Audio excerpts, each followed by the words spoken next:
Muito bem. Vamos começar a nossa última aula da semana.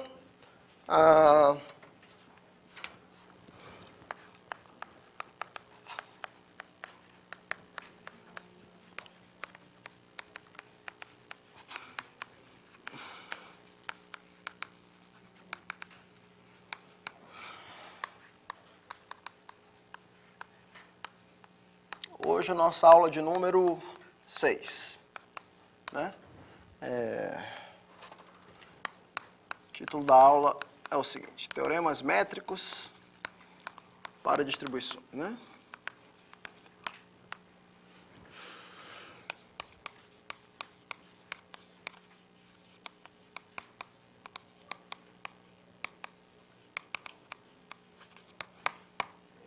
Teoremas métricos para equidistribuição.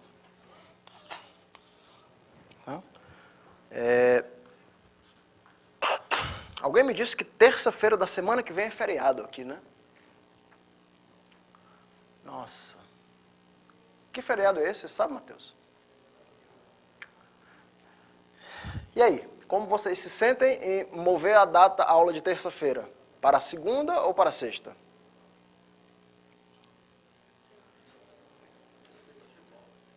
Sexta-feira seria 3 da tarde, tá? Na verdade, eu queria dar aula, talvez segunda e sexta. Né? Então, vamos marcar assim, semana que vem, mas só que eu tenho que informar... Segunda já tem monitoria, né? Então tá bom, então vamos marcar para sexta só, tá? Então, a princípio, a gente não tem aula, tem a monitoria na segunda, vocês não vão ter... Terça-feira é feriado, vocês tirem para estudar. Quarta-feira temos aula normal e eu vou marcar uma aula na sexta-feira da semana que vem, às 3 da tarde. 3 às 5, tá? Só não vou dizer agora qual é a sala, porque eu ainda não sei, eu vou confirmar com o ensino se esse auditório vai estar livre ou se a gente vai para uma outra sala. Tá bom? Então, lembrando que terça não tem aula, tinha marcado uma lista para ficar para terça, como eu não sabia que era feriado, então essa lista 2 de vocês fica para quarta-feira, tá?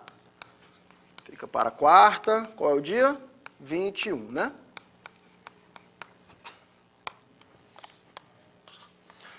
Muito bem.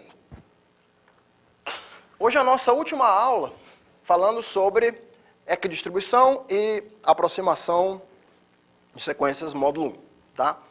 A semana que vem a gente vai começar a falar sobre funções aritméticas e a parte mais clássica da teoria analítica de números, né? Parte de teoria multiplicativa de números, teoria dos números primos em PA. Então hoje, para acabar, né? Lembrando que foi o que a gente já viu com respeito a isso, né? Nossa sexta aula hoje, tá? Espero que o curso esteja sendo bom para vocês. Se você dividir o conteúdo das aulas pelo número de aulas, vocês tenham aprendido bastante, né? Na aula 1 a gente viu o teorema sobre a aproximação por racionais. E nas últimas 4 aulas nós falamos sobre essa parte de equidistribuição, né? Nós definimos, né, na aula 2 o que era conceito de equidistribuição, o que era uma sequência equidistribuída, e provamos diversos critérios de Weyl para provar que uma sequência é equidistribuída. Depois a gente viu alguns teoremas, né, que provam que alguns tipos de sequências são equidistribuídas, por exemplo, os múltiplos de um irracional, ou mais geralmente o P de N, onde P é um polinômio com pelo menos um coeficiente não trivial irracional, né. Depois a gente definiu esse conceito de discrepância, e provamos algumas que mede quando uma sequência é ou não é equidistribuída, e provamos a equivalência entre ser equidistribuída e não ser, e a discrepância sobre n para 0. Né? Uma pergunta que acho que foi o André que me fez ontem, foi sobre a definição de discrepância se você não usar a função serra. Né? Eu estava pensando um pouquinho depois da aula, junto com o Matheus, e realmente... Eu vou passar até como exercício para vocês na lista, né? Obrigado pela sugestão. O pessoal ganha mais um exercício para você, mas o conceito de discrepância você pode fazer com qualquer função g que seja normalizada de variação limitada, cuja integral 0, ou seja, o g chapéu de 0, 0, e nenhum outro coeficiente de Fourier 0. Todos os outros coeficientes de Fourier diferentes de 0. Como é o caso da função serra. Né? Se tiver uma função assim, você pode definir o conceito de discrepância e pode provar que... a sequência é equidistribuída se somente se essa discrepância que depende agora da função g dividido por n vai para 0. Tá? Não é muito mais difícil do que o que você já fez, não. Tá? É o mesmo truque que a gente fez com a função serra, né? Que o coeficiente de Fourier era menos 1 sobre 2 πm, que a gente multiplicou e dividiu por esse menos 1 a 2 πm, aí fez aparecer a derivada. Né? No caso, você pegar uma g que não é a função serra, mas que tem os coeficientes de Fourier não triviais, você multiplica e divide por esse g chapéu de K e faz essencialmente a mesma brincadeira. Tá? Quer dizer, um dos lados da implicação é dado pela desigualdade de Coxman, né? Você vai ter que provar outra estimativa, mas que não é muito mais difícil não. Tá? Eu acho que eu botei até esse como exercício quando eu dei esse curso pela primeira vez, há 2 anos atrás. Não sei porque agora eu não botei na lista de exercícios. Mas, de qualquer forma, eu vou botar mais uma lista de exercícios para vocês fazerem hoje à noite, vocês fazerem ao longo da semana que vem. Vou entregar de repente na sexta ou na outra segunda, vocês podem pensar sobre isso. Então, hoje à noite vocês dão uma olhada no site que tem mais coisa. Muito bem. Então, a gente fez um pouco de desigualdades, né, para discrepância. Desigualdade de Coxman, desigualdade de Erdős-Turan. E na aula passada, a gente fez a desigualdade contrária. Provou que uma sequência, qualquer sequência, não pode ter essa discrepância muito pequena. Apesar de, mesmo que ela seja equidistribuída, que a discrepância, quando eu divido por n, vá para zero, essa discrepância ela é maior ou igual do que uma constante vezes log de n. Né? Foi o teorema de Schmidt que a gente provou na aula passada. Né? Usou aí 4 ou 5 lemas bacanas de análise, vocês puderam aprender bastante análise e análise de Fourier aplicada a esse tipo de situação. Espero que todo mundo tenha gostado. Tá? Então, o nosso último teorema, nessa aula de hoje, vai ser um teorema que me diz, tem um caráter um pouco mais abstrato, né, que vai me garantir que certas sequências são equidistribuídas, mas agora QTP, em um certo espaço de medida. Tá? Então, a gente vai saber que em quase todo ponto desse espaço de medida, certas sequências vão ser equidistribuídas, mas a gente não vai saber exatamente quais são esses pontos ou não. Né? Então, o teorema é essencialmente o seguinte, eu quero provar hoje para você. Então, vamos lá. Eu vou fazer definições. Seja x, sigma, mi, um espaço de medida, tá? Seu espaço predileto, x é o espaço, sigma é a sigma álgebra, mi é a medida, tá? E sejam, digamos, fn, tá? De x em R, aqui quando n é 1, 2, papapá, uma sequência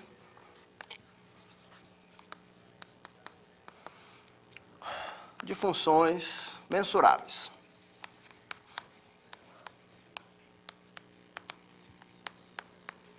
Nesse espaço X. Tá?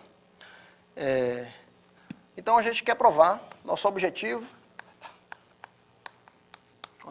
de hoje é estudar, né, as propriedades de equidistribuição, né, estudar a distribuição, né, da sequência. Você quer considerar a sequência fn de x, quando n varia de 1, 2, ou seja, né, para um x pertencente ao seu espaço x. Tá? Parei num ponto x do meu espaço, fn desse ponto x, agora mapeia em R, então isso aqui é uma sequência de números reais, eu quero estudar se essa sequência é equidistribuída ou não. E a gente vai provar um resultado agora que vai me garantir, vai me dar condições suficientes para eu garantir que essa sequência aqui é equidistribuída para quase todo x no espaço. Tá? E uma vez que a gente tem esse resultado mais abstrato, a gente vai aplicar em certas situações concretas para provar coisas bacanas. Né? Então, vamos lá. Então, o teorema é o seguinte. Hoje também é uma aula de um teorema só. Teorema 1. Seja zero, entre P infinito, né? E assuma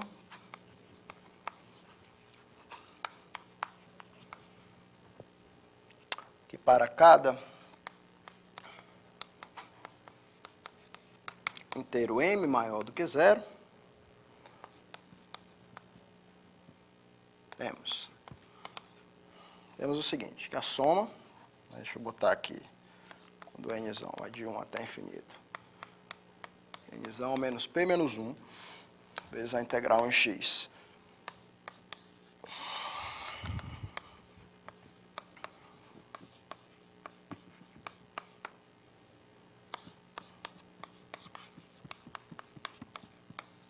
Assuma que essa integral é finita.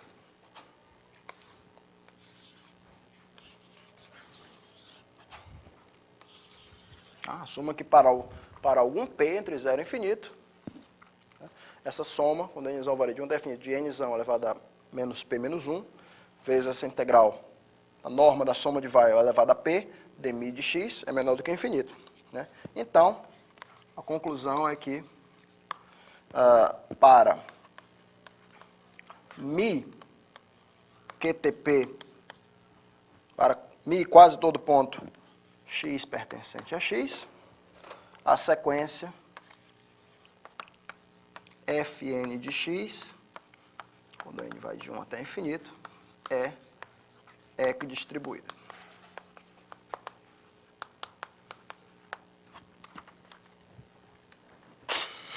Tá? Se essa condição estrela valer, para mi quase todo ponto, nesse espaço, a sequência Fn de x é equidistribuída.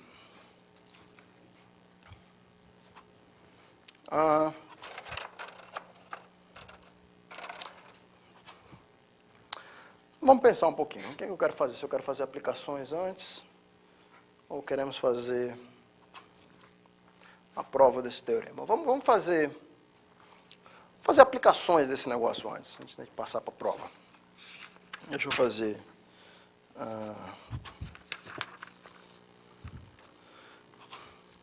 vamos fazer duas aplicações desse teorema aqui, para vocês verem como é que ele funciona.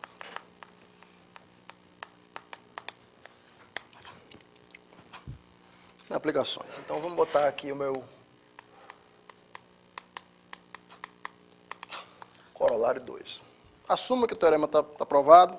Vamos fazer o seguinte. Seja Kn, tá? O n de 1, 2 até infinito, uma sequência de inteiros distintos.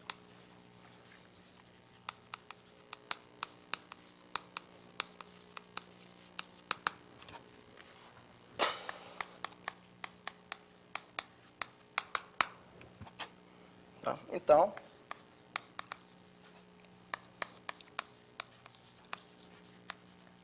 para quase todo x pertencente a R mod Z, por exemplo, a sequência Kn vezes x, N1, 2, opa, é equidistribuído.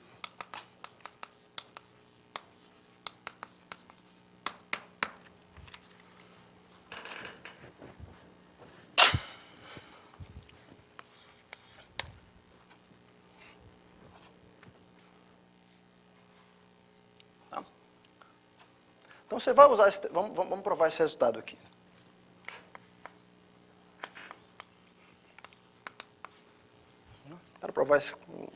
Quero usar esse tipo de teorema métrico para provar um resultado como esse. Né? Se eu pegar uma sequência aleatória qualquer, de inteiros distintos, é importante que os inteiros sejam distintos, né? Para quase todo x, módulo 1, a sequência Kn vezes x é equidistribuída. X em R mod Z, ou X, quase todo X real aqui também é a mesma coisa, né? Porque você pegar um X e somar um inteiro a ele, essa sequência ela não muda, módulo 1.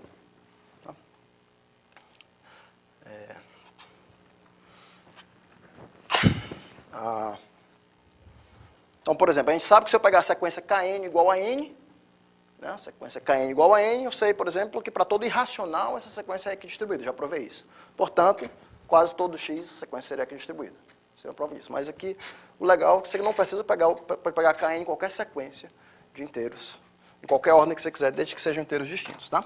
Então, a ideia é usar esse teorema aqui, por exemplo, com o quê, professor? Vamos usar, então, primeiro, é claro que você vai batizar o seu espaço x, a sigma álgebra e a medida, né? Só para a gente começar, então, só para ficar claro aqui, o x é esse espaço R mod Z, se você quiser, a sigma álgebra é a sigma álgebra de Borel, e a medida é a medida de Haar nesse negócio aqui, o dx, né? Tá? Então, aqui está claro isso. Vamos tentar provar que vale, né? E a minha função Fn de x, as minhas funções Fn de x, nada mais é do que x vezes esse número Kn, né? Kn vezes x. Né? Então, vamos tentar provar isso daqui para um certo P. Qual o P que a gente vai escolher aqui? Vamos tentar provar. Isso aqui a gente tem liberdade para escolher o P que a gente quer provar.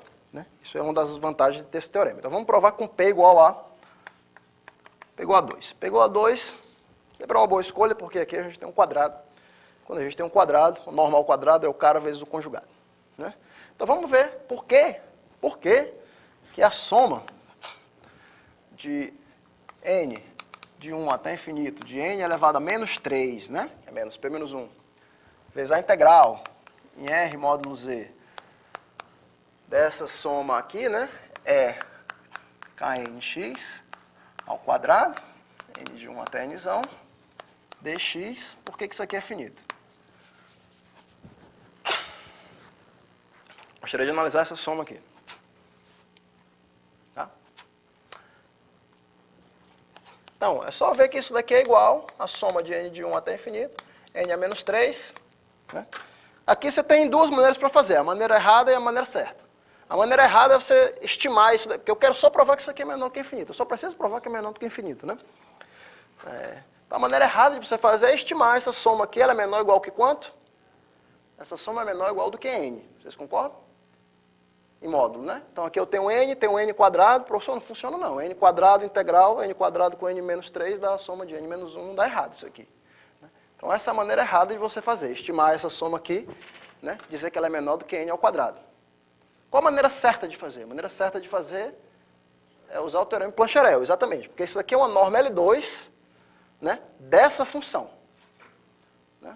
Teorema de Plancherel, não esqueça, né? E o Plancherel me diz que a norma L2 da função, né, integral de uma φ de x periódica, né, quadrado, em R mod Z, nada mais é do que a soma dos quadrados dos coeficientes de Fourier.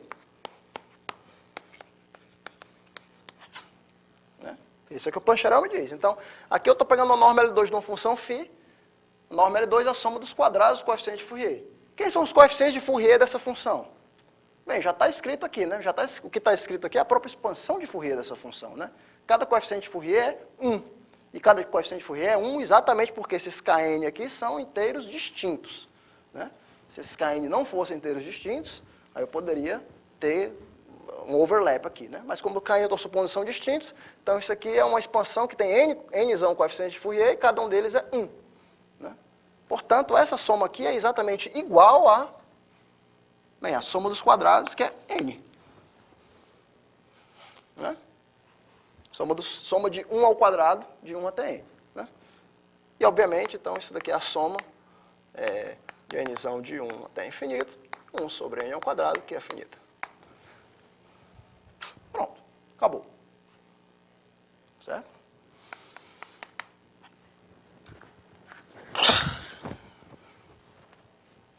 Esse giz me dá uma alergia louca. Dúvidas? Não, né? Você vê o poder desse teorema, né? Escrito nessa forma bem abstrata. Né? Você tem a liberdade para escolher seu espaço, sua medida, suas funções, seu P. Então dá para provar um monte de coisa com isso daqui. Né? Vamos ver outra aplicação disso aqui. Na aplicação 2, corolário 3. Corolário 3 é o seguinte.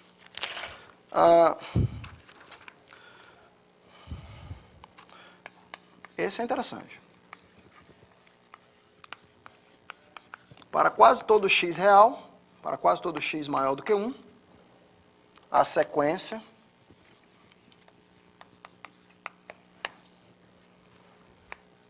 x elevado a n variando 1, 2, 3 até infinito, é equidistribuída.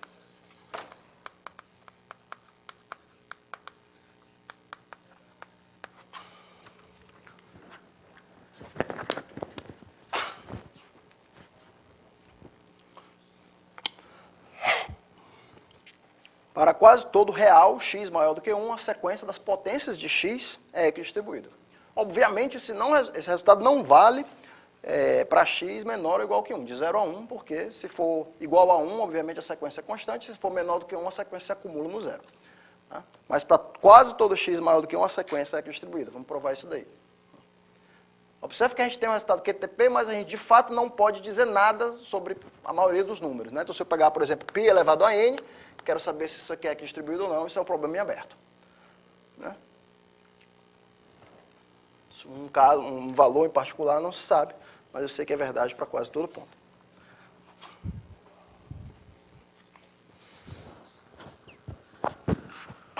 que é um problema que vocês podem tentar fazer na tese de doutorado de vocês. Né? Tem algum que eu sei que é distribuído? Boa pergunta.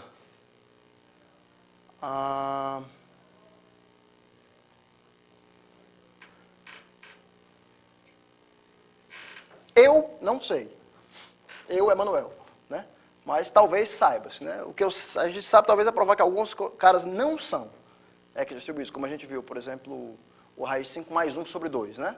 A gente viu que não é, porque raiz de 5 mais 1 sobre 2 elevado a n se aproxima muito de inteiros, né? Mas para provar que de fato alguém é equidistribuído a alguma potência, eu não saberia dizer. Mas eu não descartaria a possibilidade. Vou pesquisar isso aí e te respondo. Tá? Como é que a gente provaria isso daqui? Então vamos provar. Quem vai provar isso daqui vamos usar o nosso teorema. De novo, agora vamos usar o nosso teorema com...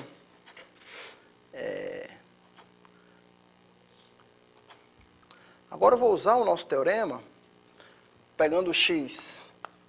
Aqui eu não vou pegar o x de 1 até infinito, não. Vou pegar x como sendo o intervalo de 1 a um certo t. Tá? Então, vou provar que o resultado vale até um certo t grande. Né? Se vale para QTP de 1 a t, e t é qualquer, então vale QTP em todos os reais, maiores que 1. Então, vamos pegar o x de 1 a t, de novo, a sigma álgebra dos Borel sets e a medida dmi de x sendo a própria medida de Lebesgue, dx. Aqui as minhas funções, né, fn de x, vão ser x elevado a n. Tá? Então, e o meu p vai ser, adivinhe, 2. Muito boa adivinhação, né? Meu p vai ser 2. Mas agora a gente tem um pouquinho mais de trabalho para fazer, né? Então, gostaria de avaliar essa soma aqui. N, soma de nzão de 1 até infinito, de nzão elevado a menos 3, vezes a integral de 1 até t, tá? Vezes a integral de 1 até t, de quem? Da soma, mzinho de 1 até nzão, de e elevado a m,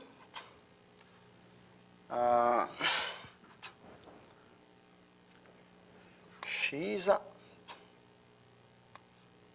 fn de x, x a n, né? É isso que eu quero e isso que eu quero.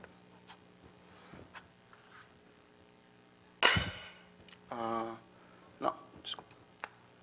Nzinho de 1 até nzão é elevado a m, né? Fixa um m, tá? Então você fixa aqui um m. Né? Vamos ter que provar que para todo m isso aqui vale.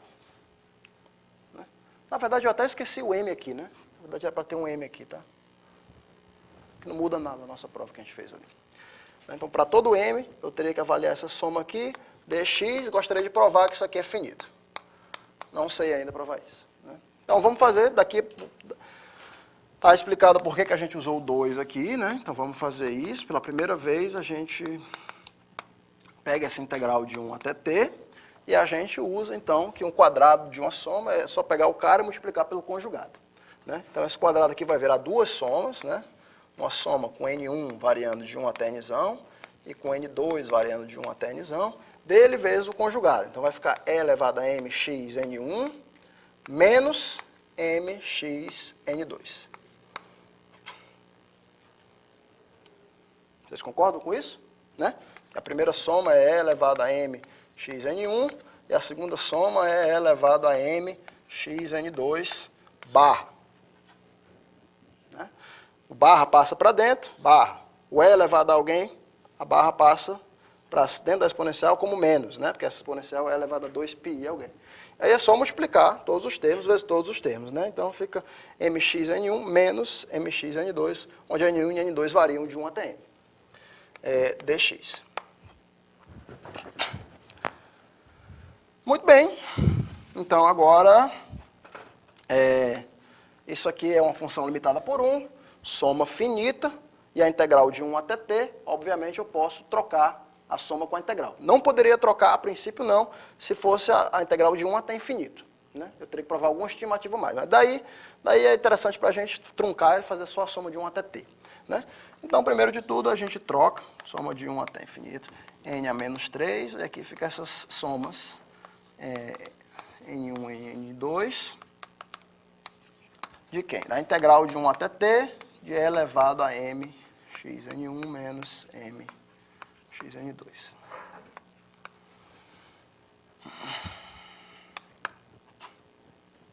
Muito bem.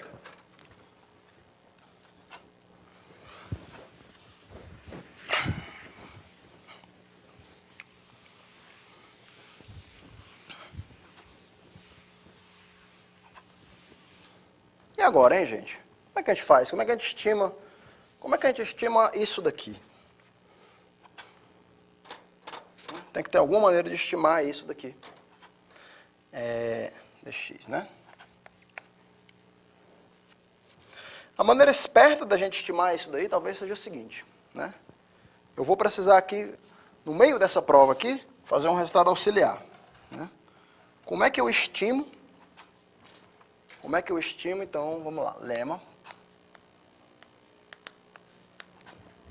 Como é que eu estimo uma soma, uma integral do tipo e elevado a uma certa função f de x, dx, um certo intervalo, alfa, beta. Tá? Que é exatamente o que eu tenho aqui, né?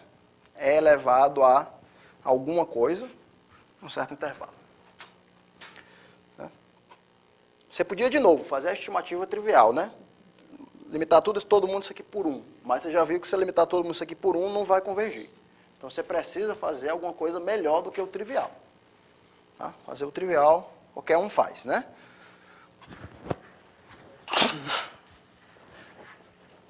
Como é que a gente limitaria uma soma dessa? Então, o lema é o seguinte, né? Então, vamos lá. Seja f, vou botar aqui f uma função num certo intervalo AB, em R, tá? Uma função, vou botar aqui uma função C2, duas vezes diferenciável, tá? E eu vou pedir tal que f' de x vezes f duas linhas de x é sempre diferente de zero nesse intervalo AB. Ou seja, nem a primeira derivada nem a segunda derivada se anula. Né? Então, para qualquer intervalo fechado alfa, beta, contido em AB, vale que este cara, vou botar aqui em módulo, se quiser, é menor ou igual do que uma constante, vamos botar aqui, não sei se é 2, mas vamos ver o que é que vai aparecer aqui, vezes o máximo entre 1 sobre f' de A, 1 sobre f' de B.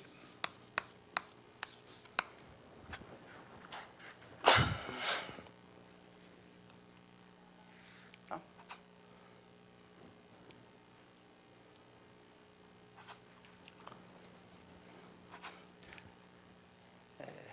A prova disso aqui não é difícil. Vamos fazer, podia deixar para vocês fazerem uma lista de exercícios, mas acho que vocês já estão com muitos problemas para fazer essa semana. Vamos pensar aqui um pouquinho durante a aula. Como é que eu faria isso?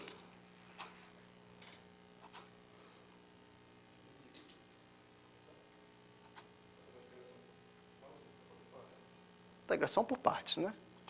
Toda vez que você não souber o que falar em matemática, quando o cara te perguntar um problema de análise, né? Você diz, rapaz, isso aqui é integração por partes usando Fubini. São coisas mais poderosas, então teorema Fubini, integração por partes, isso aí é quase a resposta para tudo, assim, se você souber fazer direito, né?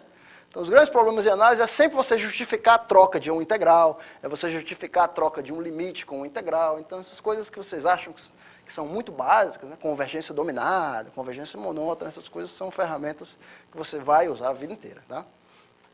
Né? Não adianta querer passar para depois, não, né? Eu me lembro disso assim, se você não gostou disso, você está condenado, né? Eu me lembro que antes de ser professor aqui antes de fazer doutorado, eu fui professor de colégio durante 6, 7 anos. Não falei para vocês na primeira aula. Aí eu tinha uma turma de primeiro ano do segundo grau, primeiro ano do ensino médio. Aí o assunto, um dos primeiros assuntos que você ensina no primeiro ano que eles chamam, né, no colégio chamam funções. Né? Você ensina para o aluno funções. Mas o que é ensinar funções? Você ensinar o que é uma função injetiva, função objetiva, o que é a inversa de uma função, fazer o gráfico, um ponto de máximo, um ponto de mínimo, mas eles chamam essa grande área funções. Né? Aí o cara passa assim, uns 2, 3 meses ensinando as várias propriedades de funções. Tem inclusive um dos livros do Matemática Elementar, do Gelson Ies, é nomeado Funções. Sei lá, acho que é o livro 1, uma coisa assim. Aí depois de uns vários meses de aula, assim, chegou um aluno para mim assim, professor, eu gosto muito de matemática, gosto muito de matemática, mas eu queria saber quando é que a gente vai passar para um outro assunto. Porque eu não gostei de funções, eu não entendi, eu queria saber quando é que vai passar logo para outro para eu poder começar a entender de novo. Eu disse assim, meu filho, se você vai fazer matemática e você não gostou de funções, você está condenado, né? Mas, engraçado era a perspicácia do cara chegasse, professor, eu gosto muito de matemática, queria muito... Quando é que vai passar para outro assunto? Porque esse eu não gostei muito, não. Estudar funções. Então, mais ou menos como isso aqui, né? Então, a prova desse lema aqui é exatamente integração por partes, né? Dá uma prova. Vamos fazer a integração por partes. Então, aqui é a integral de alfa até beta, de E, f de x dx. Então, se eu fosse integrar por partes aqui, eu tenho que fazer o quê?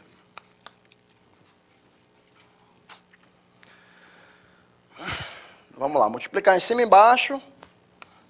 Isso aqui é a integral de alfa até beta, de quem? De E a f de x. Eu posso multiplicar em cima por f' de x e dividir por f' de x dx, né? Posso fazer isso porque eu estou assumindo que o f' de x não se anula nesse intervalo. Né? Agora, isso daqui ele vira a derivada de alguém, né? Isso aqui ele vira a derivada de alguém. Então, por integração por partes, isso daqui dá a f de x, né? Quer dizer, cadê os dois π's aqui? Não me deixa esquecer os dois π's não, né? A derivada desse cara dá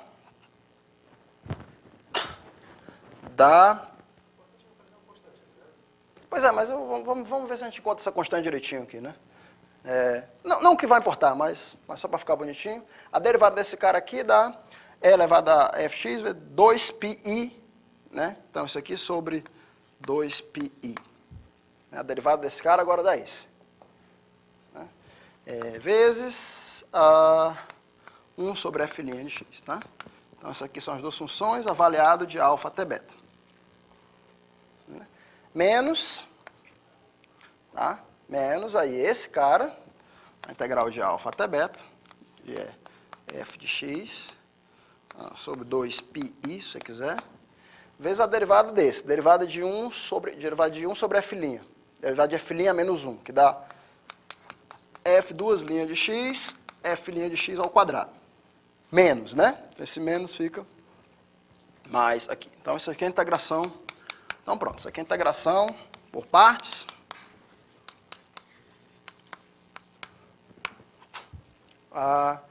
Então, aí pronto. Então, esse primeiro aqui dá... então tá, se eu passar o módulo, vamos passar o módulo aqui em todo mundo. Módulo disso é igual ao módulo disso. Tá? Que é igual ao módulo disso. Tudo igual, que é menor ou igual. Aí o módulo desse cara aqui isso aqui é 1 sobre 2π. Tá? Vezes o módulo desse cara aqui. Só que note que E elevado a f de A tem módulo 1, né? Mas eu vou deixar aqui. Então, fica E elevado a 2π f de beta sobre f' de beta, menos f de alfa sobre f' de alfa. Esse aqui é o primeiro termo. Tá? E o segundo termo fica mais 1 sobre 2π, integral de alfa até beta. Se eu passar, inclusive, o módulo aqui para dentro, né? Se eu passar o módulo aqui para dentro, isso aqui tem módulo 1, então isso aqui fica só módulo de f2' de x sobre f' de x ao quadrado. Tá claro? Tá. Agora, qual é a observação relevante? A observação relevante é o seguinte, é que como f' de x vezes f' de x é sempre diferente de zero, esses caras não se anulam, então nesse intervalo inteiro, a função f' não muda de sinal e a função f' também não muda de sinal. Tá? Então, ou ela é sempre positiva ou ela é sempre negativa. De qualquer forma, a integral do módulo desse cara dentro, tá, é a mesma coisa que o módulo dessa integral aqui fora. Vocês concordam? Tá? Se as duas forem positivas, é óbvio. Se as duas forem negativas, é óbvio. Se uma for positiva e uma for negativa, é óbvio também.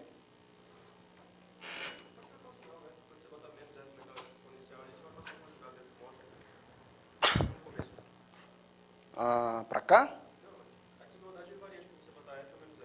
Sim.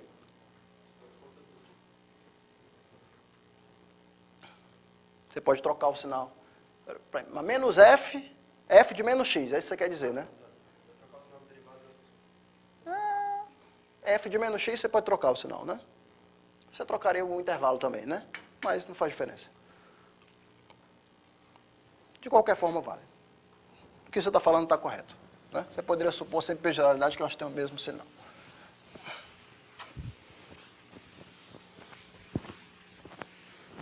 Mas com essa última observação fica legal, porque... Vamos ver. Essa última observação fica legal, porque isso daqui é uma...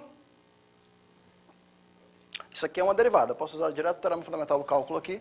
Então, isso aqui fica menor ou igual do que 1 sobre 2π, né? Primeiro, tá? É f de beta sobre f' de beta, menos f de alfa sobre f' de alfa, mais... O que é isso aqui? Isso aqui dá 1 sobre 2π. Isso aqui é 1 sobre f' de beta, né, menos 1 sobre f' de alfa. Né? Lembra que isso aqui é a derivada de 1 sobre f'. 1 sobre f'. Faltou um quadrado aqui. Sobre f' ao quadrado.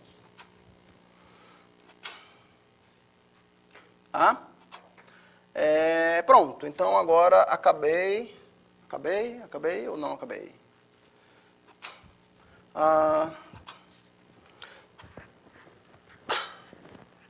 Acabei moralmente falando, né? Poderia inclusive trocar essa primeira aqui, se eu quiser trocar, passar, vamos trocar aqui, vamos ser bem relapsos, passar o módulo para dentro. Se eu passar o módulo para dentro, eu posso dizer que essa diferença é menor ou igual que a soma dos módulos, né? Em cima tem módulo 1, então eu posso só passar aqui 1 para cá, mais 1 para cá, tá? Então pronto, então agora eu só uso que... sei lá, x mais y mais x menos y é igual a 2 vezes o máximo entre módulo de x e módulo de y, né?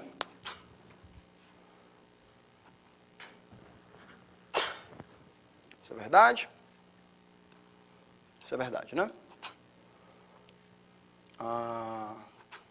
Sim. Então pronto, então isso aqui dá 1 sobre 2π vezes 2 vezes o máximo entre 1 sobre módulo de f de beta e 1 sobre módulo de f' de alfa. Tá legal? Então, na verdade, não era um 2 aqui, aqui é 1 sobre π, tá? Pronto. Então, isso aqui acaba a minha prova do lema.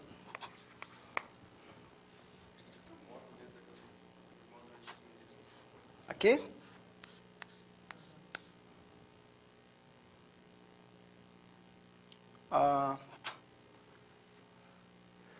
O que é verdade porque esses caras têm o mesmo sinal, né?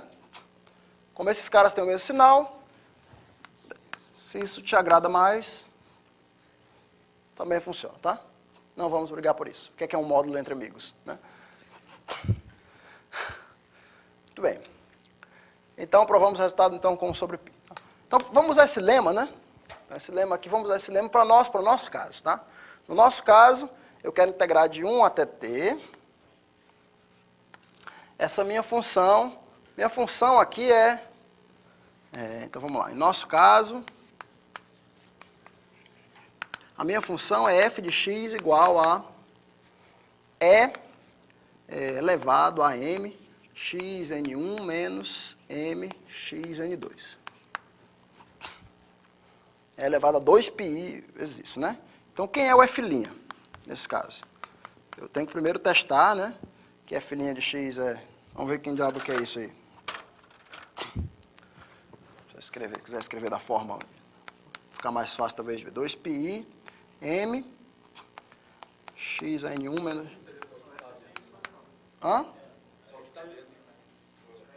Ah, não. Mais fácil do que isso aí mesmo, né? Então, vamos lá. Desculpem. F é só m que multiplica xn1 menos xn2. Melhor. Então, quem é o f'? É m que multiplica n1 xn1 menos 1 menos n2 xn2 menos 1. Muito bem. Dá isso daí. Né? Talvez eu tenha que tirar algum caso aqui, né?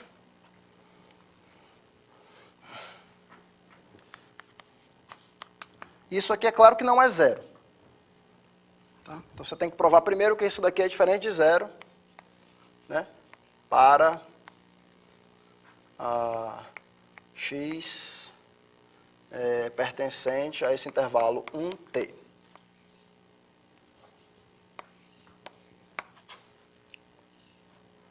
Você tem que provar que essa desigualdade, que isso aí não é zero. Moralmente falando, né? Essa função... Por que isso aqui é diferente de zero? Né? Porque para um x nesse intervalo aqui, essa função... Quer dizer, se o n1 for 1... Tá, vamos pensar aqui o caso n1 diferente de n2, tá, gente? Pensar o caso aqui n1 diferente de n2, porque, na verdade, o caso n1 igual a n2, a gente vai ter que fazer separado, que é o termo diagonal, que isso aqui vai dar e elevado a zero. Agora, pense no caso n1 diferente de n2, né? Isso aqui vai ser diferente de zero para o x pertencente ao intervalo 1t. Por quê? Porque você pode olhar que essa função aqui... Tá, vamos pensar aqui só... Posso pensar que o n1 é maior que o n2. Então, vamos botar só diferente aqui, né? Você pode olhar que para qualquer x nesse intervalo, essa função que mapeia y em yx elevado a y menos 1, essa é uma função crescente.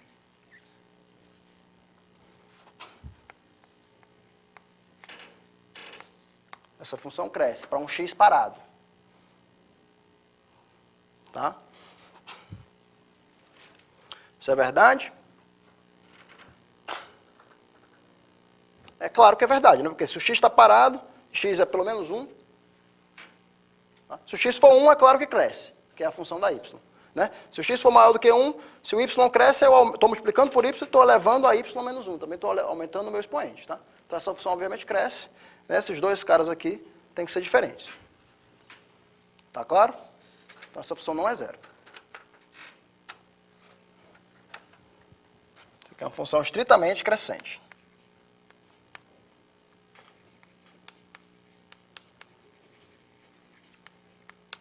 Então a primeira derivada não é zero. E a segunda derivada? Quem é? A segunda derivada é a mesma coisa. Vamos fazer m, aí aqui fica n1 menos 1, x a n2 menos 1, n1 menos 2, menos n2 menos 1, x a n2 menos 2. Então essa daqui é a segunda derivada. Né? E você gostaria de provar também que a segunda derivada é diferente de zero. Né? E aqui, de novo, você vai usar que a função y, que mapeia y menos 1, x elevado a y menos 2. Né? Isso aqui cresce para y maior ou igual que 1. Né? O n1 pode ser 1. O n1 pode ser 1. Claro que isso aqui cresce. Por que isso aqui cresce? Bem, se o x está parado, é óbvio que se o y cresce, y cresce, y menos 1 cresce, e o y é maior ou igual que 1, então esse primeiro termo cresce, e o expoente também cresce. Pode até começar negativo, não tem problema não, mas ele cresce, então essa x elevado a esse exponencial cresce. X elevado a esse y menos 2 cresce. Então esse cara aqui não é zero, se n1 e n2 forem diferentes, essa função aqui também é estritamente crescente, essa função inicial é estritamente crescente. Isso é só para provar que esse não pode ser igual a esse, que esse não pode ser igual a esse, que eles são diferentes de zero. Tá legal? Então a gente está nas condições de usar o nosso teorema, o nosso lema, e aí sim. Deixa eu deixar só a soma que a gente quer aqui, para não esquecer.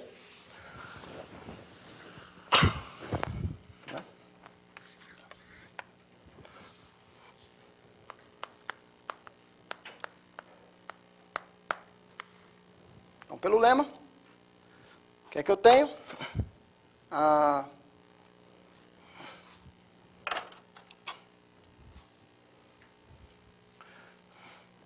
Eu tenho que a minha integral, o que eu quero avaliar, né, o e elevado a 2π f de x, eu tenho que calcular quem é o f' nos pontos extremos do intervalo, nos pontos 1 e t. Então, quem é o primeiro, o f' de 1?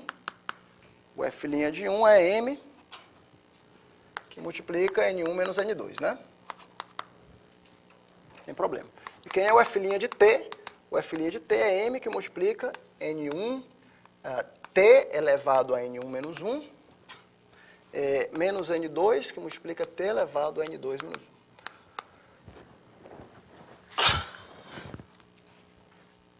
Tá?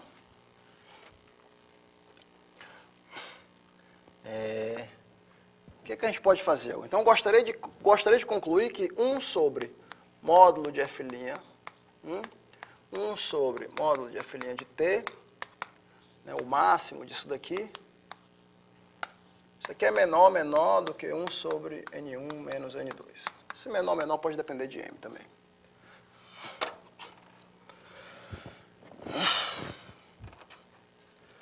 Pode também depender de t, não tem problema não.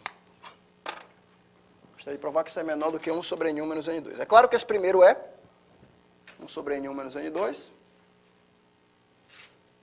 Né? E esse segundo aí, bem, esse segundo aí como é que a gente faz?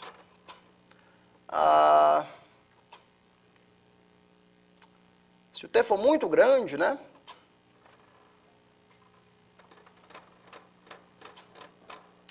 Se o t for muito grande,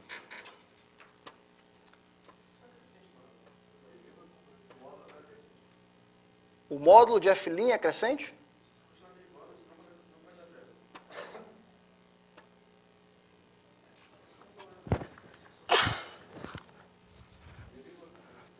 Então, eu derivei, quando eu derivei eu vi que não dá zero, né? Então, quer dizer que não muda de sinal.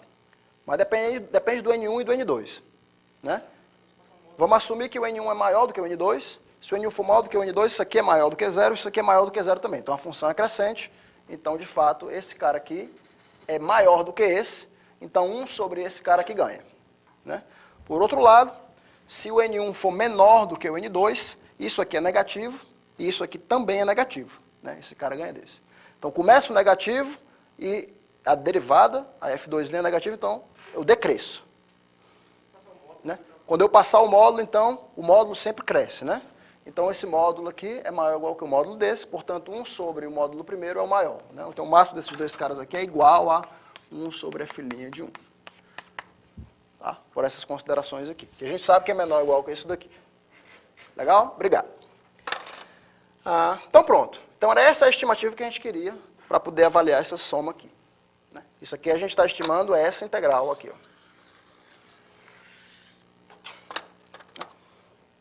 Essa constante nem do t depende, né?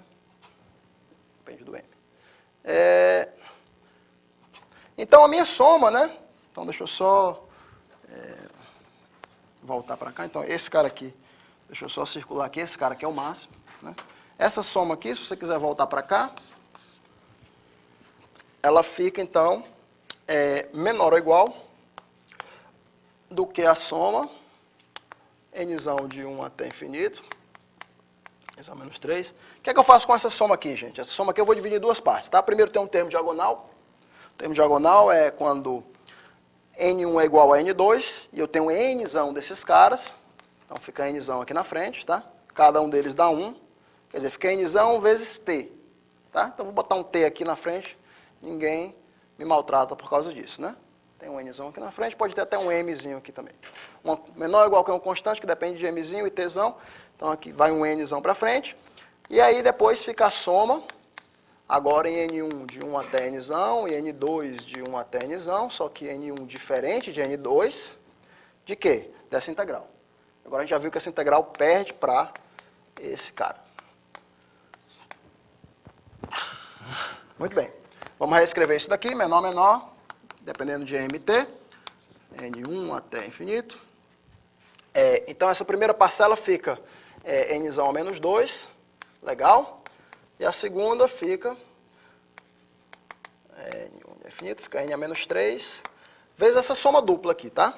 Agora, essa soma dupla aqui, eu gostaria de contar quantas vezes, né, esse módulo aqui, N1 menos N2, quantas vezes isso aqui dá um M.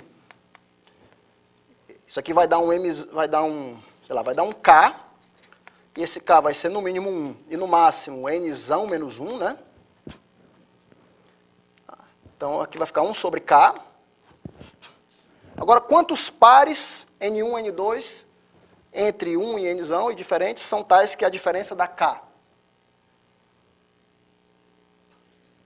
No máximo N, né? No máximo N pares, então eu vou botar aqui um N na frente. Ninguém briga por causa disso, né? E aí, no final das contas, você tem, então, moralmente falando, essa primeira soma aqui é finita, né? E essa segunda soma aqui, ela é soma de Nzão a menos 2. Agora, a soma de 1 sobre K até N é moralmente log de N, né? Que também é finita. Né? Então, aqui acaba o resultado. Provamos, então, para quase todo x, de 1 até t, as potências de x, x elevado a n, são equidistribuídas. Como t é arbitrário, então, para quase todo x real maior que 1, isso aqui vale. Né? Aplicação do nosso teorema métrico, módulo esse lema interessante, né? Para limitar essas integrais dessas exponenciais.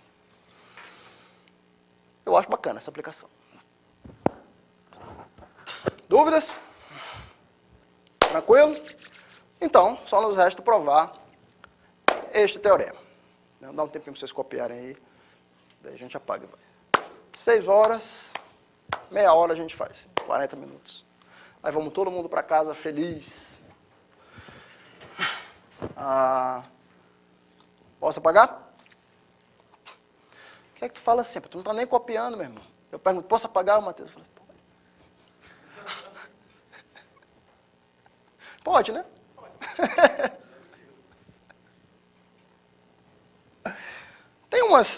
Quando eu dei esse curso pela última vez, né, há 2 anos atrás, quer dizer, pela primeira vez que eu dei esse curso, né, essa é a segunda, acho que teve um aluno, o Lucas Brown, que tirou umas notas de aula e ele mesmo digitou, né? Quer dizer, eu nunca vi um cara para digitar tão rápido, meu irmão. O cara digitava as notas de aula durante a classe. Era eu provando o teorema, ele olhando assim, em tech, né? E no final da aula saía tudo digitado. E ele tem essas notas de aula, não sei se já circularam para vocês, aí vocês já pegaram. Pronto, você faz favor de distribuir para a galera aí. No dia da monitoria eu passei com a lista para o pessoal colocar o e-mail, se quiser, já mandei para alguns. Aí se tiver alguém que não estava na monitoria, Ajuda, as notas de aulas ajudam para você não ter que... Você ficar igual o Matheus aí, relaxado, sem copiar a aula, né? Mas assim, isso aí é... passar de novo a folha aqui, quem quiser vai pôr no nome. Ajuda, acho que mais ou menos até a aula 10, 12... Até a 13 que tem. Pois é, até a aula 13 vai aguentar. Depois a gente vai fazer coisas novas também. Porque da última vez que eu dei o curso também, o Hussein deu 5 aulas finais e agora eu vou dar 5 aulas finais.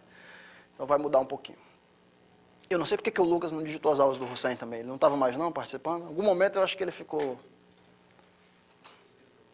entristecido, não sei.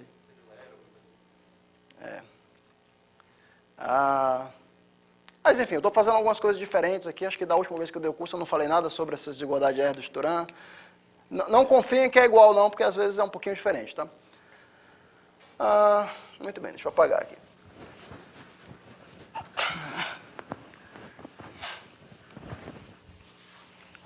Por outro lado, eu posso simplesmente pedir para vocês estudarem as notas e a gente falar sobre outras coisas aqui, né? De repente é uma ideia.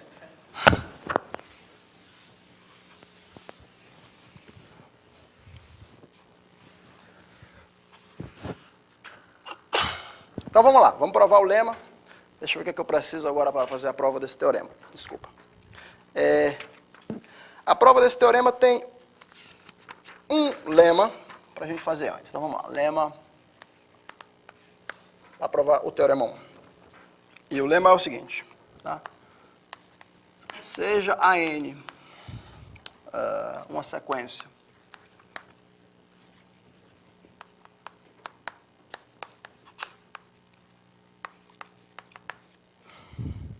de reais não negativos,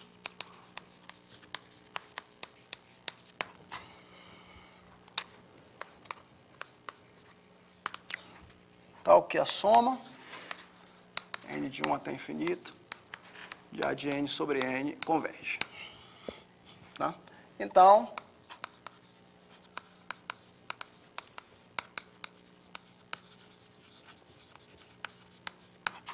existe uma sequência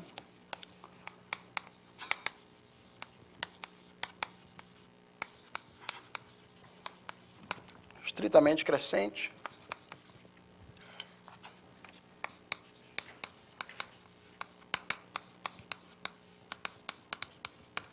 de inteiros positivos, K1 menor que K2, menor do que K3, blá, blá, blá, tal que a soma dos A, KI, seja convergente, de 1 até infinito, e o limite de KI mais 1 sobre KI, quando I vai para o infinito, seja 1. Tá? Então, nós vamos provar esse lema aqui. Tá? Seja n uma sequência de reais não negativos, tais que a soma de AN sobre N converge. Né? Então, você pode extrair uma subsequência aqui dentro, sequência estritamente crescente de inteiros positivos K1, K2, tal que a soma dos AKI, sem essa força do denominador, ainda converge, e o limite de KI mais 1 sobre KI vai para 1. Tá? Isso aqui é mais um exercício de... Pode até sugerir para o Gugu passar no curso de análise real, né? Quer dizer, não que seja fácil, mas não tem nenhuma... exige só esperteza para você fazer aí, né? Tem que brincar um pouquinho com essas coisas e fazer. E o objetivo, depois a gente vai usar esse lema aqui, né? Exatamente com essa sequência aqui. Tá vendo esse menos 1 aqui? Esse menos 1 aqui é exatamente esse n embaixo, tá? E o resto, todo o resto vai ser o AN. Tá? Então é assim que a gente vai fazer. E aí eu vou pegar uma subsequência de AKI que converge, ou seja, se eu tirar esse cara aqui, né, vai ter uma subsequência desses caras que converge, só que agora eu vou ter n elevado a menos p, e esse cara elevado a p, então se essa soma converge, em particular, o rabo dessa série vai para zero, cada um deles vai para zero. Agora, cada um deles indo para zero, n elevado a menos p vezes esse módulo aqui elevado a p indo para zero, né, quer dizer que a mesma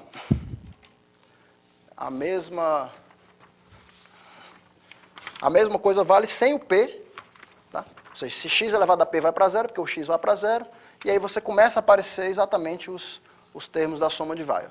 Aqui, tá? Então, moralmente falando, é isso aí que acontece. Agora aqui vai ficar um pouco técnico as coisas, vamos ver, não? Vamos, tá? Então, moralmente falando, é isso que vai acontecer. Vamos provar o lema, depois a gente faz a prova do teorema direitinho.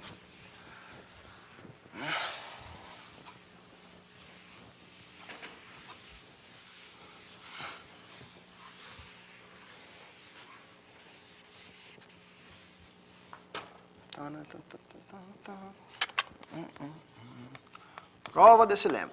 Agora eu parei com a minha numeração, não sei porquê. Vocês estão conseguindo ler aí atrás? Você consegue ler aqui a minha... Tá? Consegue ler? Os caras estão com a vista boa, meu irmão. Meu professor de biologia do colégio dizia a seguinte coisa: rapaz, existem dois tipos de seres humanos, os que têm problema de vista e os que ainda vão ter. É o mal que assola a humanidade, isso aí, né? Mas vamos lá. O que é que eu quero fazer? Então, primeiro de tudo, é o seguinte. Então, escolha uma sequência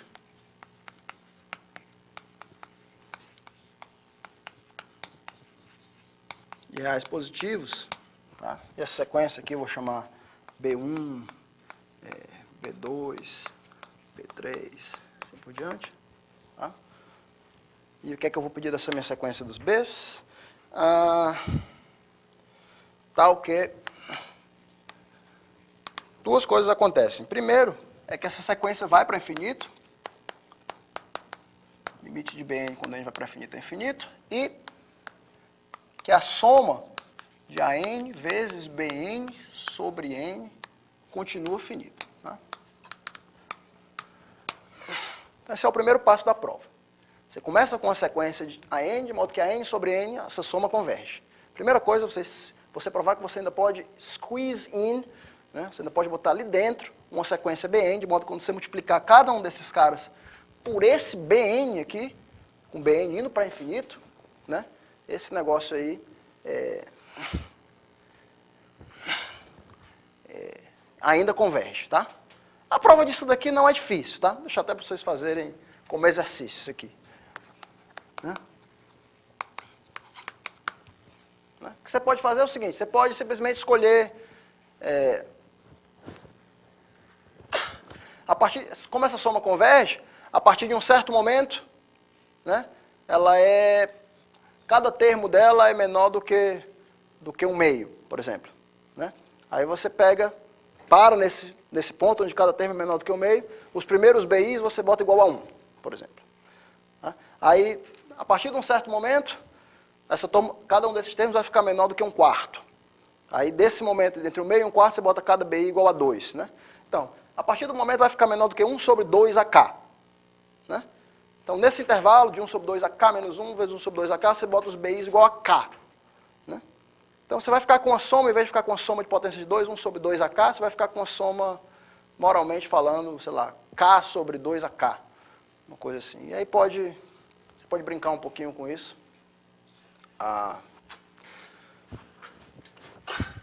Né? Ou você pode, né, pegar outra soma que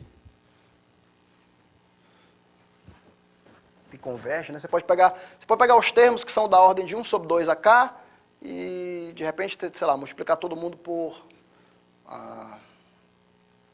Não, vocês entenderam o que eu quis dizer, né? Então, assim, moralmente falando, é isso aí que acontece. O que é que eu quero falar agora?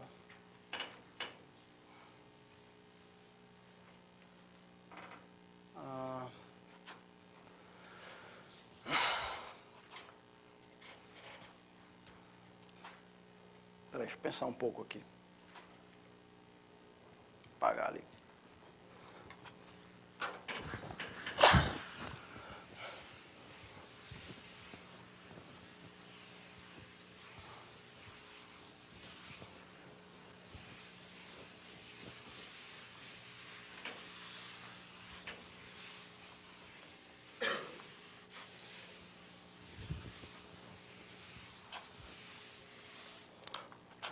É isso que eu estou falando. Ó.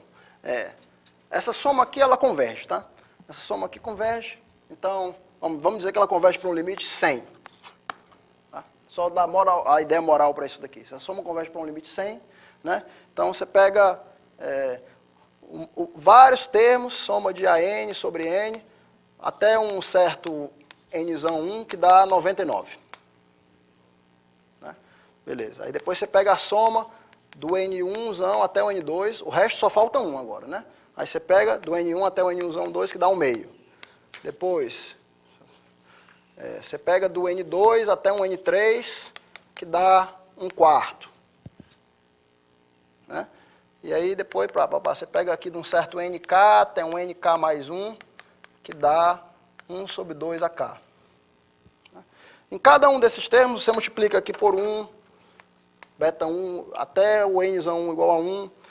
Aqui você multiplica por 2, aqui você multiplica por 3, aqui você multiplica por K. Né? Então, essa soma aqui, 1/2 mais 1/4 mais 1 sobre 2 elevado a K, converge para 1, mas essa soma de K sobre 2AK também converge. Sei lá, vai dar um pouquinho maior, não tem problema. Professor, mas aqui você disse que os BIs eram todos distintos. Né?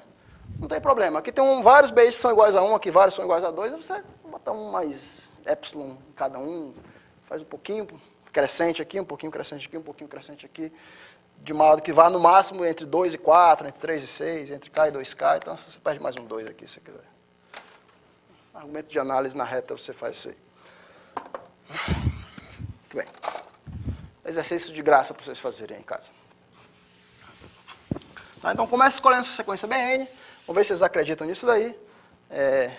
Agora a prova procede mais ou menos assim. Deixa eu escrever bonitinho aqui, isso aqui eu não lembro de cabeça, não. Então, tá. Agora eu vou considerar a seguinte sequência. Considere a sequência de inteiros.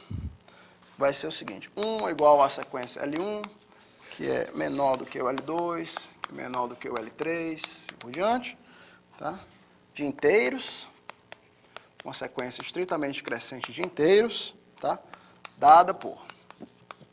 Tá? Então, L1 é 1, tá? E o LJ mais 1 vai ser igual a vamos lá, parte inteira de B de LJ vezes LJ sobre B de LJ menos 1 mais 1. Tá? Muito bem. O que é que eu posso observar daqui? Tá? Então, tá aqui definida a minha sequência. Você escolheu os seus BNs, os BNs vão para infinito. Você vai definir agora a sequência LN. L1 é 1 e eu defino recursivamente por isso aqui. LJ mais 1 é parte inteira de BLJ vezes LJ sobre BLJ menos 1. Isso aqui mais 1. Então, em particular, isso aqui estou multiplicando o meu LJ, que é 1 inteiro, por uma fração que é maior do que 1. Então, essa parte inteira aqui é maior ou igual que LJ. Quando eu boto mais 1, isso aqui é estritamente maior do que LJ. Né? Primeira observação é que essa sequência é uma sequência crescente. Segunda observação é que o limite, quando J vai para infinito, né, de LJ mais 1 sobre LJ, dá 1. Tá? Moralmente falando, LJ mais 1. LJ mais 1 sobre LJ é BLJ sobre BLJ menos 1. Né? Moralmente falando. Tá? Então, mas como os BL vão para infinito, BLJ sobre BLJ menos 1 dá 1. Então, esse limite aqui é 1. E você pode, então, particionar os seus inteiros, particionar o Z, né, como sendo a união desses intervalos aqui. Né? Então, vou particionar o Z como o Z+, né? Vou particionar os naturais como sendo exatamente a união, Jzinho de 1 até infinito, tá? De quem? De LJ mais 1 até LJ mais 1 menos 1. Tá? Então, isso aqui é uma partição dos naturais em subconjuntos de naturais consecutivos, subconjuntos disjuntos, né? Vai de LJ até LJ mais 1 menos 1. Né? Por que eu fiz isso? Agora vamos fazer o seguinte.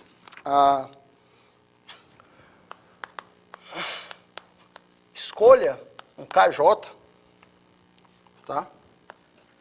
Com LJ menor ou igual que KJ, menor ou igual. Menor do que LJ mais 1. Tá? Tá o quê? Esse AKJ, gente, eu estou botando aqui a sequência, às vezes entre parênteses, às vezes com subíndice, tá? Espero que ninguém se confunda por causa disso, tá? AKJ é menor ou igual do que 1 sobre LJ mais 1 menos LJ, vezes a soma de N de LJ até LJ mais 1 menos 1. Isso, né? Por que esse KJ existe? Tá? Então, estou pegando os AN em cada um desses subconjuntos, tá? E estou tirando a média, né? Estou somando eles de LJ até LJ mais 1 menos 1, estou somando esses caras e dividindo pela quantidade de caras, né? É óbvio que existe alguém aqui no meio que é menor ou igual à média. Tá? Então, tome um AKJ, tal que esse cara aqui é menor ou igual que a média. Beleza, essa é a primeira observação.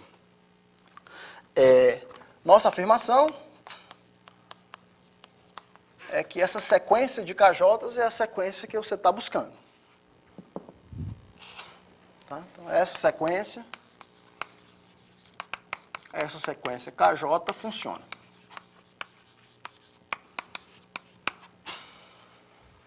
Tá? De fato,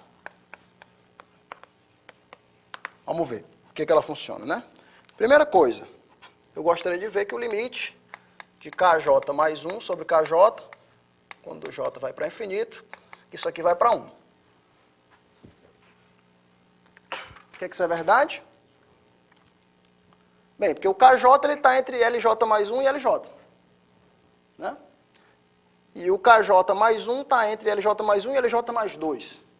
Né? Então, na pior das hipóteses, isso aqui é, no máximo, LJ mais 2 sobre LJ. Né? Só que por causa dessa condição aqui, né? Então, por causa de estrela, isso aqui vale também. Né? Isso aqui vale por estrela. Né? E a outra condição que a gente queria fazer era somar, que a soma dos AKI fosse convergente. Né? Então, vamos fazer isso aqui, que é a soma dos AKJ. Soma dos AKJ, J de 1 até infinito. Pronto. Agora aqui fica legal. A soma dos AKJ é menor ou igual do que a soma em J, de 1 até infinito, vezes o quê? Vezes exatamente essa diferença. Como eu peguei um cara que era menor ou igual que a média, LJ mais 1 menos LJ, soma N de LJ até LJ mais 1 menos 1, de A de N. Muito bem. Agora, note que essa soma aqui é menor ou igual do que o quê? A soma de J de 1 até infinito. Eu vou repetir esse cara aqui. LJ mais 1 menos LJ. Tá? Essa soma aqui eu vou repetir também.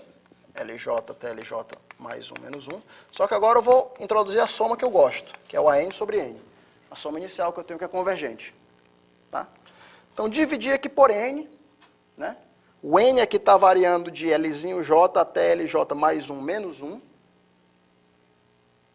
Eu vou multiplicar aqui fora por 1 inteiro, que é LJ mais 1.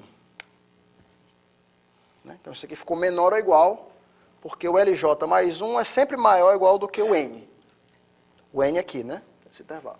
Então, estou multiplicando dentro e fora, dividindo aqui por N, mas multiplicando aqui fora por uma coisa que é maior. Né?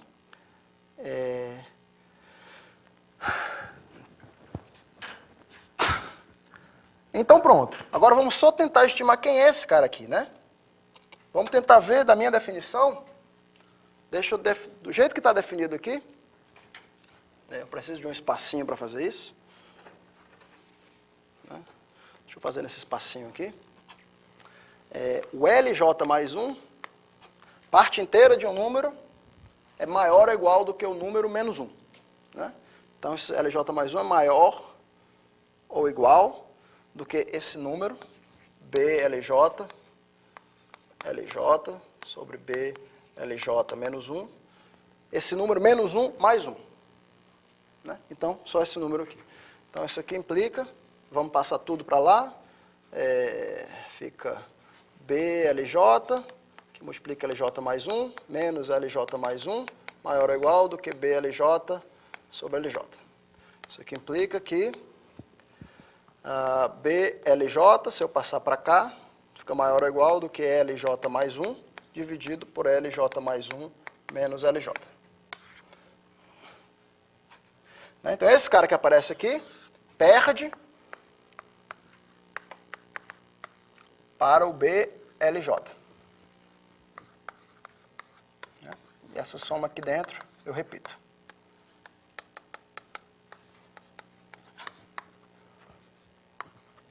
Tá claro? E, finalmente, tá?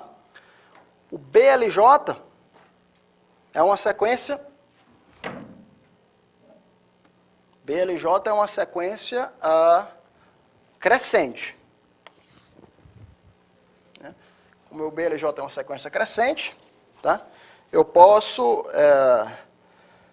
esse BLJ que está multiplicando aqui é igual ao primeiro termo da minha soma seguinte. Né? Então, isso aqui certamente é menor ou igual Soma de J de 1 até infinito. Né? Se eu passar ele para dentro da soma. Agora eu vou passar ele para dentro da soma como...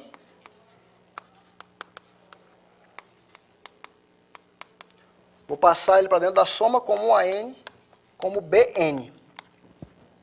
Né? Porque o BN, N nesse intervalo, é sempre maior ou igual que o BLJ. E aí acabou, né? Porque essa soma de LJ até LJ mais 1 menos 1 são intervalos disjuntos. Depois você soma de 1 até infinito. Então isso aqui dá a soma sobre todos os naturais de AN, BN sobre N, que você supôs que era finita. Tá.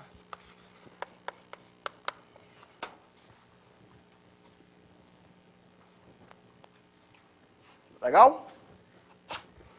Então pronto, temos o nosso lema.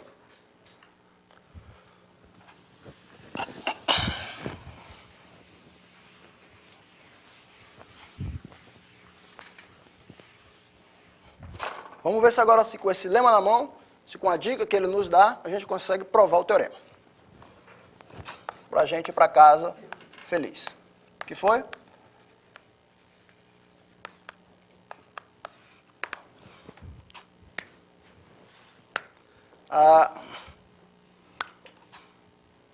Tranquilo a prova aqui? Vocês conseguem ler aí no fundo? Porque eu escrevi aqui pequenininho em amarelo, não sei se está muito claro aí, mas... Motivação para vocês virem para frente aqui. Então, nós vamos agora tentar provar o teorema, né? Vamos assumir, P está entre 0 e infinito, e vamos assumir que vale para todo M inteiro, que essa soma é finita, né? A gente vai usar isso daqui, vou escrever essa soma, né? Estrela, né? É a soma de A de N sobre N, né? N de 1 até infinito, né? Isso aqui é finito, onde eu estou escolhendo esse meu A de N para ser exatamente... N elevado a menos P, vezes a integral em x, dessa soma, E elevado a M, Fn de x, N de 1 até N, elevado a P, dmi de x, né? Pronto. Vou escrever dessa forma para poder usar meu lema. Tá? Então, pelo lema,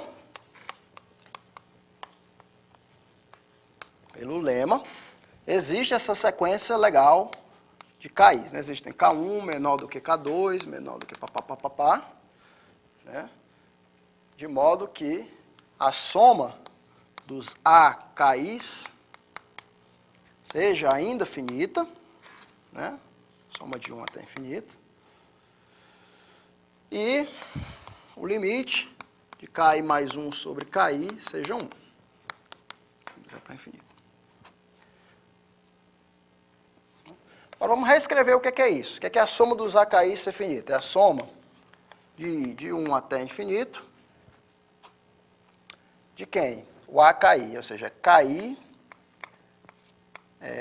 elevado a menos P, a integral em x, da soma, vamos escrever bem devagarinho aqui, soma até N, é trocar o F pelo F, não, desculpa.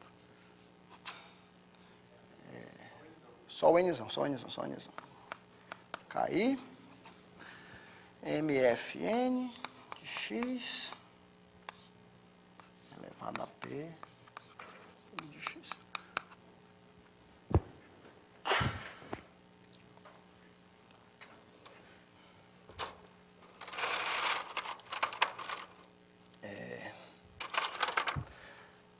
De novo, né? O que é que eu vou usar aqui agora?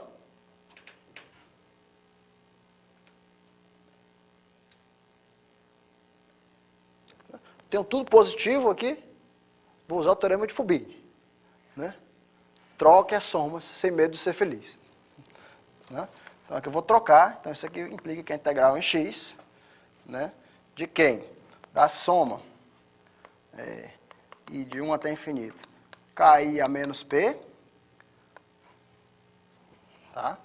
Dessa outra soma aqui, N de 1 até KI, de MFN de x elevado a P,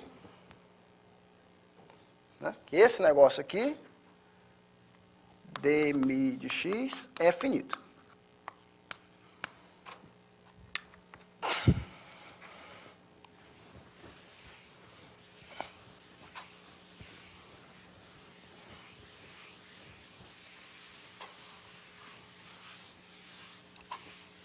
Então, em particular, se uma integral em x, dmi de x é finita, em particular, para quase todo x, esse cara aqui é finito. Né? Então, em particular, para mi quase todo ponto x em x, eu sei que essa soma de ki elevado a menos p, quando i vai de 1 até infinito, né? Essa soma de 1 até nzão é elevado a m, fn de x elevado a p é finita. Que esse é o integrando. Né? Agora, de novo, né? Se uma soma é finita, soma de números reais é finita, então essa sequência que está aqui dentro dessa soma tem que estar indo para zero. Né? Ou seja, limite, quando i vai para infinito, de ki a menos p, né? Quer dizer, 1 sobre ki a p, vezes essa soma, quando m, fn, ki, né? Aqui é ki. Isso aqui, a p, tem que estar indo para zero. Né? Uma soma de números reais só está convergindo se eles estão indo para zero. Né? Agora, se esse certo número elevado a p está indo para zero, é porque o próprio número está indo para zero. Eu posso tirar a raiz pésima aqui, provar que eles estão indo para zero também. Ou seja, moralmente falando, eu provei, né, esse limite, quando i vai para infinito, de 1 sobre ki, vezes a soma de Weyl, né, até ki, isso aí está indo para zero. Se você quiser, você bota 1 sobre ki aqui na frente e bota o módulo fora. Né? Isso é quase o critério de Weyl. Né? Eu gostaria de provar isso aí para todo o nzão. Mas agora eu só sei que o resultado vale se eu andar só na sequência dos ki's. Né? Mas aí depois, agora é só você interpolar. Moralmente o resultado já está provado. Né? Então agora tome o nzão, né? Escolha e tal que ki é menor ou igual que nzão, que é menor do que ki mais 1. Né? Você pode fazer isso porque a sequência dos ki's está indo para infinito, né? É isso aí, os ki's são inteiros positivos distintos, né? Então, escolha um ki mais 1. Né? E aí vamos tentar, então, limitar a soma 1 sobre n. Quem é a soma 1 sobre n, vezes a soma de n de 1 até nzão, é elevado a m, fn de x. Bem, isso aqui é certamente menor ou igual do que 1 sobre ki, né, porque o n é maior ou igual que o ki, vezes o módulo dessa soma.